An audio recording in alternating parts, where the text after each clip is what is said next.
Halo,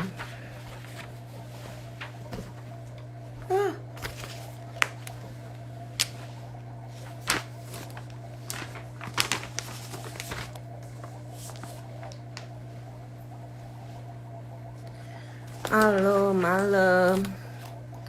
Halo. Gue males bikin video, jadi gue ngomongnya di sini aja ya sambil live ya. Kalau bikin video bener lagi mood gue udah nggak ada sama sekali, udah hilang. Jadi nanti ini live-nya bakal gue ditekuk. Suruh ditekuk. Dia jangan ajak bercanda dulu. Udah minum alkohol nih. Alkohol gue nih. Air putih.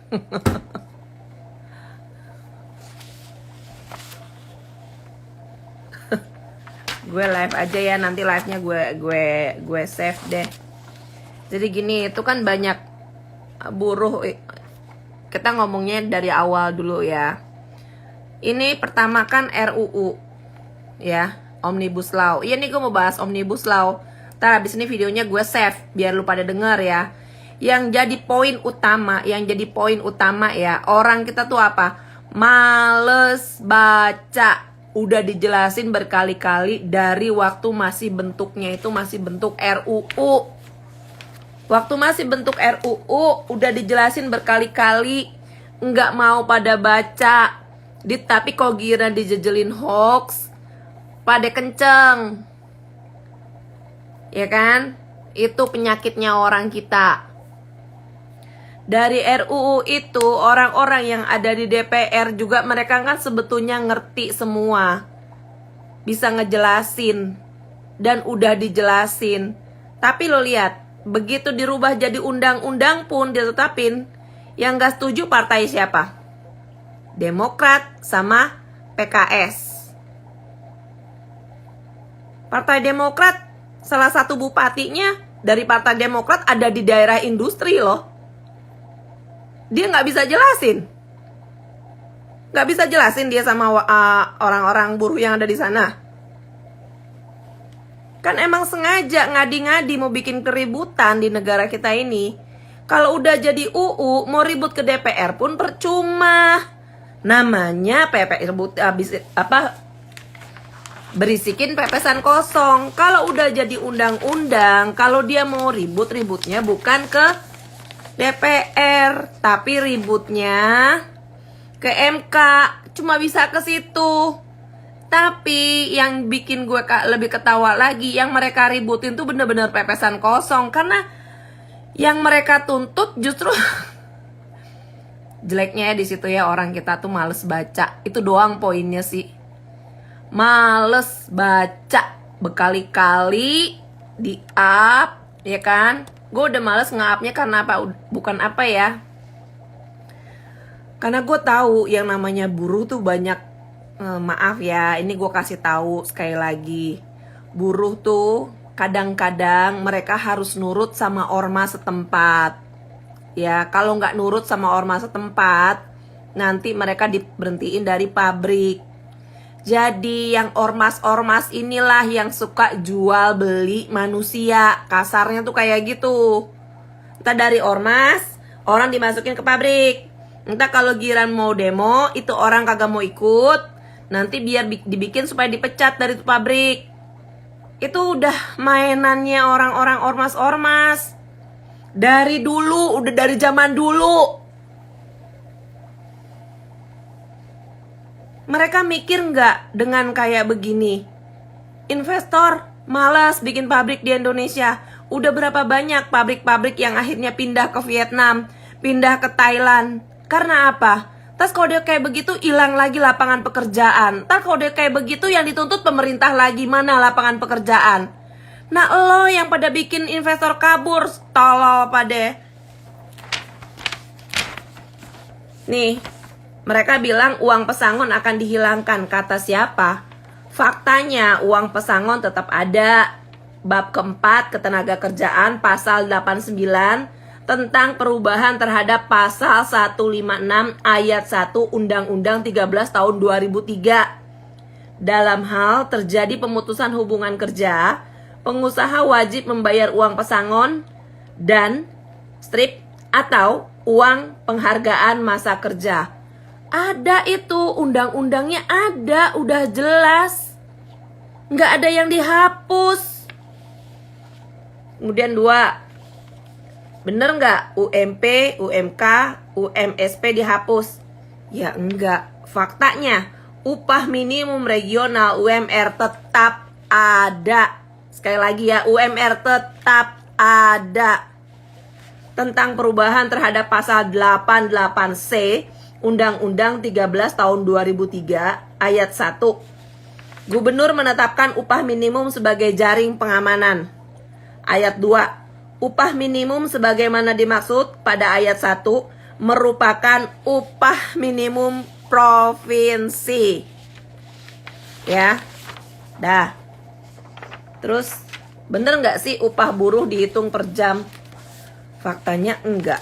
Jika ada perubahan dengan sistem yang sekarang, upah bisa dihitung berdasarkan waktu atau berdasarkan hasil. Oke. Kemudian bab keempat, ketenaga kerjaan pasal 89 tentang perubahan terhadap pasal 88B Undang-Undang 13 tahun 2003. Upah ditetapkan berdasarkan A. Satuan waktu, titik koma, dan strip atau B. Satuan hasil. Jadi kalau dibilang satuan waktu atau satuan hasil, misalnya lu suruh bikin mobil 1 targetnya, ya lu kerjain tuh mobil 1 kelar lu dapet gitu loh. Hitungannya bisa kayak begitu. Terus 4, benarkah semua hak cuti dalam kurung cuti sakit, cuti kawinan, cuti hitanan, cuti baptis, cuti kematian, cuti melahirkan hilang dan tidak ada kompensasi? Kata siapa? Hak cuti tetap ada. Benarkah outsourcing diganti dengan kontrak seumur hidup? Faktanya outsourcing ke perusahaan alidaya tetap dimungkinkan. Pekerja menjadi karyawan dari perusahaan alidaya. Ini judulnya malah sebetulnya kalau gue bilang ya pakai outsourcing kayak begini, yang untung siapa? Yang untung yang punya outsourcing. Sedangkan orang yang masuk kerja melalui outsourcing kan mau nggak mau kan dipotong gajinya tong. Justru menguntungkan outsourcing. Outsourcing inilah yang pegang biasanya ormas-ormas. Ini yang harus kalian tahu. Bab 4, ketenaga kerjaan pasal 89 tentang perubahan terhadap pasal 66 ayat 1 Undang-Undang 13 tahun 2003. Hubungan kerja antara perusahaan alidaya dengan pekerja strip buruh yang akan dipekerjakannya didasarkan pada perjanjian kerja waktu tertentu atau perjanjian kerja waktu tidak tertentu.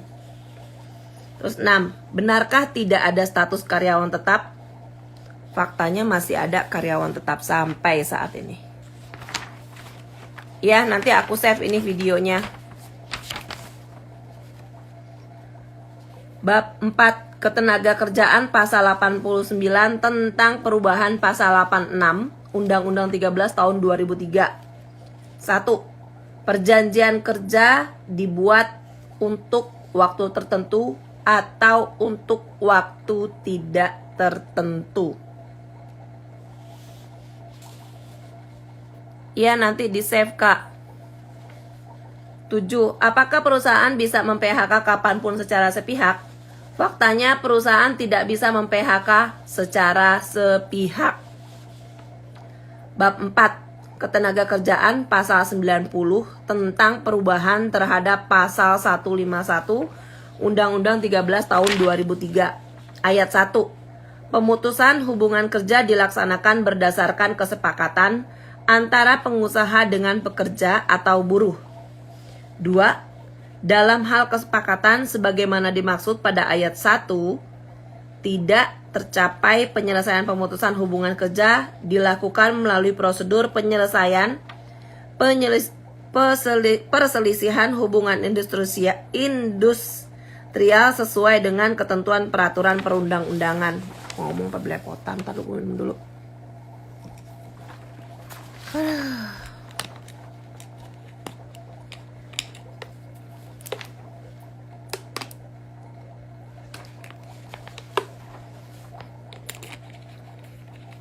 nanti videonya aku save ya, Kak Mimi. Bentar ya. 8. Benarkah jaminan sosial dan kesejahteraan lainnya hilang? Faktanya jaminan sosial tetap ada. Bab 4. Ketenaga kerjaan, pasal 89 tentang perubahan pasal 18 Undang-Undang 40 tahun 2004. Jenis program jaminan sosial meliputi jaminan kesehatan, jaminan kecelakaan kerja, jaminan hari tua, jaminan pensiun, jaminan kematian, jaminan kehilangan pekerjaan. Ada kok masih jaminan? Dibilang hilang. Otaknya di mana? Jaminan buat pengangguran mana ada? Enak aja kerja kalau mau duit. 9. Benarkah semua karyawan berstatus tenaga kerja harian? Faktanya status karyawan masih tetap ada. Bab 4, keterangannya nih ya. Ketenaga kerjaan pasal 89 tentang perubahan pasal 56 ayat 1 Undang-Undang 13 tahun 2003. Perjanjian kerja dibuat untuk waktu tertentu atau untuk waktu tidak tertentu. Kasarnya gini loh. Lo kasar gampangnya aja ya, lu punya toko, lu punya warung, terus lu punya pegawai, tapi pegawai lu kerjaannya bolos mulu, ikut demo, ya kan? Lu masih mau megang pegawai kayak begitu, sedangkan lu harus bayar pajak, harus bayar jaminan buat dia, harus bayar ini itu buat dia, bayar gaji dia juga. Mau lu punya pegawai kayak begitu? Ya kayak begitu ya pasti kena pecat lah. Otak aja dipakai dikit. 10. Benarkah tenaga kerja asing bebas masuk? Faktanya tenaga kerja asing tidak bebas masuk, harus memenuhi syarat dan peraturan. Bab 4. Ketenaga kerjaan pasal 89 tentang perubahan pada pasal 42 ayat 1 Undang-Undang 13 2003. Setiap pemberi kerja yang mempekerjakan tenaga kerja asing wajib memiliki pengesahan rencana penggunaan tenaga asing dari pemerintah pusat. Ada semua undang-undangnya. Yang salah itu mereka yang nggak mau baca. Lebih demen nelen hoax. Dibikinin video kayak begini, dieditin gambar begini begitu. Nurut aja baca, Pak panas aja langsung. Kan tolol namanya. 11. Benarkah buruh dilarang protes? Dan kalau protes ancamannya PHK. Faktanya nggak ada larangan itu, nggak ada undang-undangnya. Tapi kalau mau protes, otak yang dipakai, yang masuk akal, ya kan? Sekarang yang dia protesin pepesan kosong. Hal-hal yang udah jadi hoax sama mereka dituntut. Yang lo mau tuntut apaan tong? Kasarnya kan gitu. 12. Benarkah libur hari raya hanya pada tanggal merah dan tidak ada penambahan cuti? Faktanya sejak dulu penambahan libur di luar tanggal merah tidak diatur undang-undang, tapi kebijakan pemerintah. Paham ya?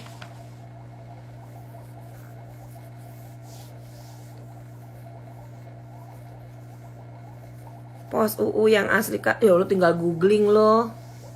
Tinggal googling. Ntar gue cari deh. Ntar gue cari ya. Ntar gue postingin.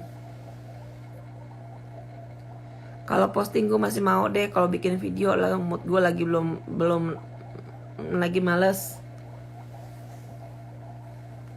Kemarin juga gue lagi banyak kerjaan banget. Mood gue juga lagi hilang banget. Sorry ya, gue bukan buzzer sih. Kalau buzzer disuruh bikin apa jalan kerja. Gue bukan buzzer, semau gue lah. Jadi gak ada yang berubah kak. Justru banyak yang menguntungkan. Jujur nih, gue jujur ya. Ada beberapa teman gue yang pengusaha. Banyak yang protes loh pengusaha, asal lo tahu aja. Aduh Fer, orang buruh teriaknya ngomong enak doang ngomongnya teriak-teriak. Dia gak mikir kita lagi pada dirugiin. Capek, pajak gede, ini itu. Tapi bentar-bentar kayaknya buruh lagi, pegawai lagi. Segitu masih dibilang kurang. Coba, orang lama-lama males lah.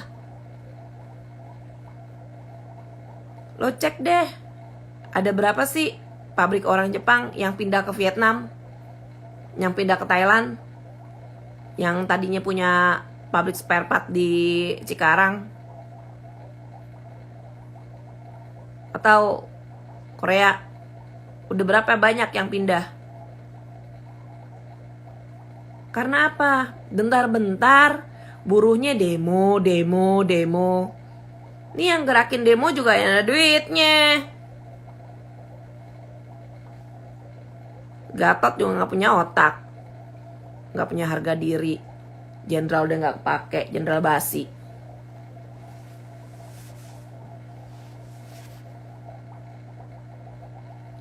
Makanya orang pada gak baca. Yang kadang-kadang orang tuanya cuman gara-gara kalah pilpres, ya kan. Ada yang kayak begini-begini demen, anak-anak kecil juga dijejelin. Kan sedeng, emaknya lah, bapaknya lah suruh baca. Yang teriak-teriak ke mereka yang kalah pilpres kemarin yang berisik. Yang dikompor-komporin mereka yang males baca. Aduh, susah ya.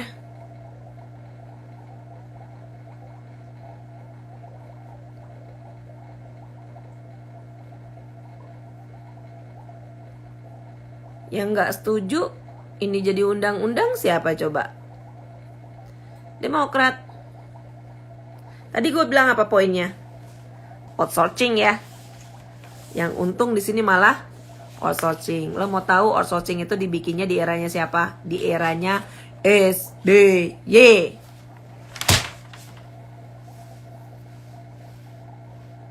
Yang bikin di eranya SBY itu outsourcing kalau mau tahu. Tapi yang di bawah mau aja ya dibodoh-bodohin. Jujur ya, gue sebetulnya ngelihat video orang pada kumpul banyak kayak begitu.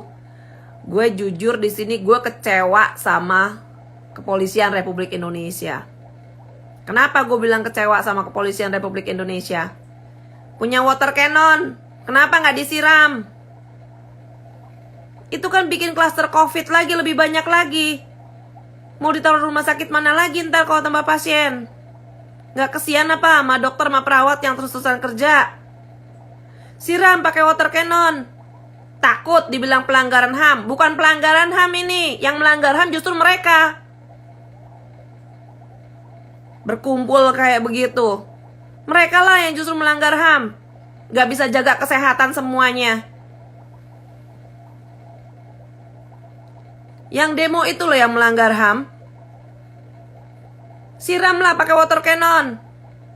Kalau perlu kasih peluru tembakan, peluru peringatan biar bubar. Jangan kayak begini cuman kasih peringatan pakai toa doang.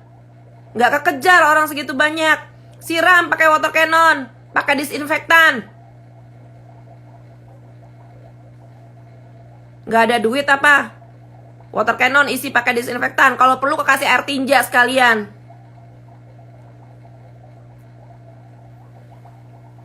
Nggak ada itu pelanggaran HAM kalau dia kayak begini. Yang melanggar HAM justru mereka yang demo di masa pandemi kayak begini.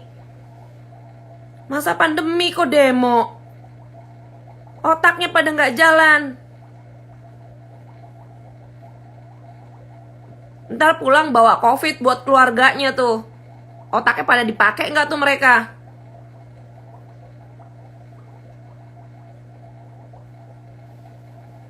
Isi aja water cannon pakai air tinja, semprotin.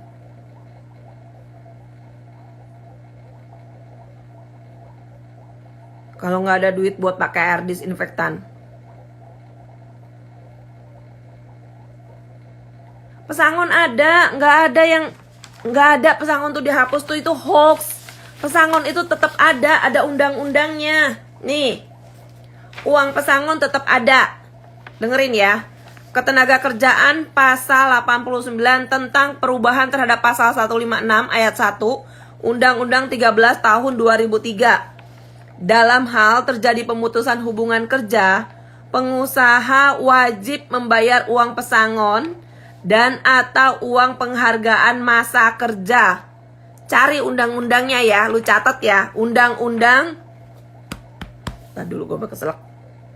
Undang-undang pasal 89 tentang perubahan terhadap pasal 156 ayat 1 Undang-Undang 13 tahun 2003.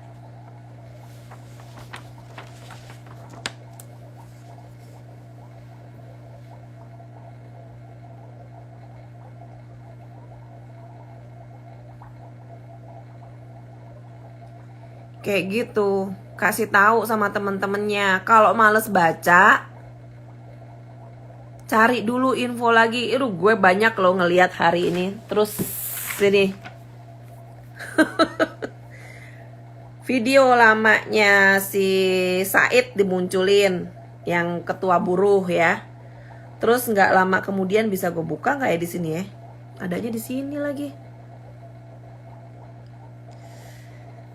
Video lamanya yang si Said dimunculin. Nah, Said udah setuju, yang video yang setujunya nggak dimunculin. Terus medsos online Gelora ya. Gelora posting kalau ketua buruh katanya mau dijadiin menteri sama orang istana. Nggak kepake orang kayak gitu. Iris kuping gue, nggak kepake orang kayak gitu. Emang dari dulu kan dia ngarep. Nggak kepake cuy orang kayak gitu. Aduh, tolong deh ya.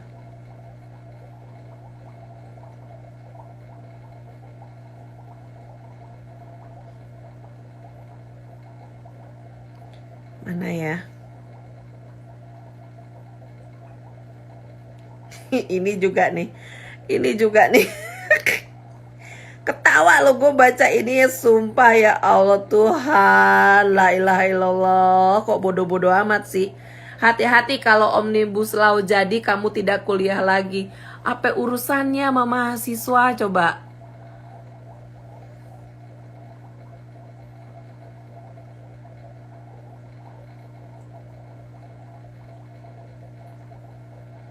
Aduh. Terus apa lagi? Mana ya? Tadi pagi gue ada nemu, gue ketawa baca itu, dasar gue bilang. Gelora kan emang hobinya kan sebar hoax aja. Tapi ini juga sebetulnya perhatian ya buat kementeriannya. Kominfo kemana Kominfo? Media-media online yang sebar hoax kok didiemin terus. Kominfo kerjanya ngapain?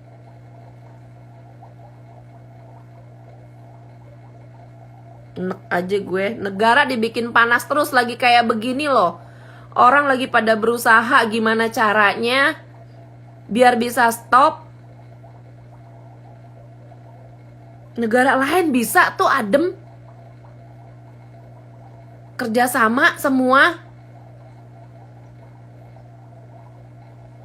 Yang ada duit berbagi sama yang gak ada duit. Ini enggak.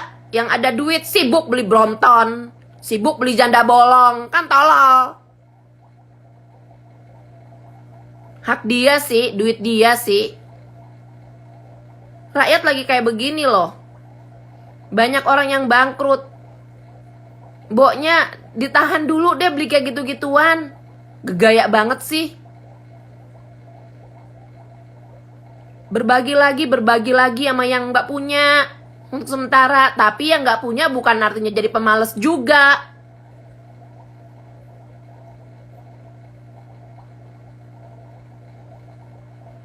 Kominfonya kemana Kominfonya? Bolak-balik loh, akun Gelora tuh bolak-balik sebar hoax tapi didiemin. Gue bingung.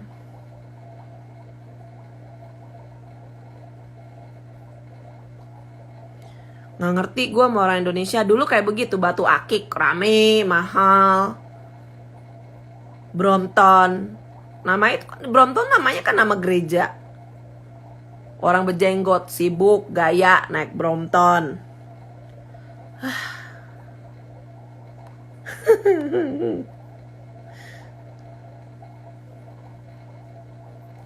Udah ya, nggak usah panjang-panjang biar tadi save-nya enak. Judulnya gue udah jelasin poin-poinnya, hoax yang disebar, hoax yang ditelan sama orang-orang yang sekarang ikut demo, yang hari ini ikut demo. Dan please, sama ormas-ormas yang masih suka jual beli orang buat kumpulin massa, otaknya dipakai dikit. Ntar kalau anak orang kehilangan pekerjaan, emang lu orang pada tanggung jawab? Kan enggak. Mafia-mafia, politikus,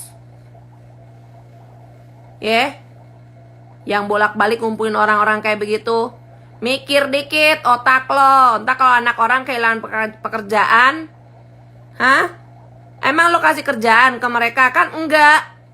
Lo cuma bisa ngomporin doang. Mana ada di hati lo perhatiin rakyat kecil. Bacot doang pada digedein.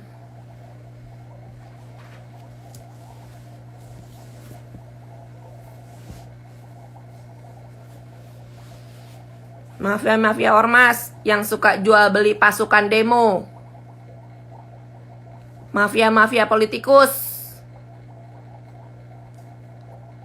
yang udah ngerti tapi pura-pura nggak ngerti.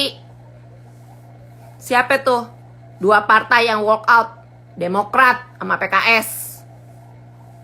Kalau nggak bisa baca atau keenakan tidur di ruang DPR, nggak usah kerja, lo digaji pakai duit rakyat.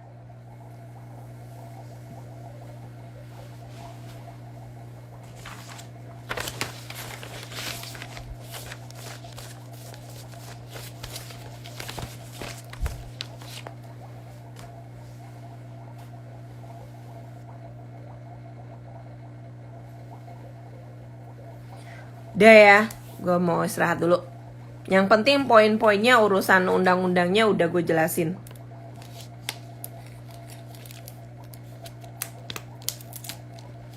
Bilangin sama Pepo, jelasin dong kenapa anak lanangnya dioperasi kulit kemarin di Singapura. Bye.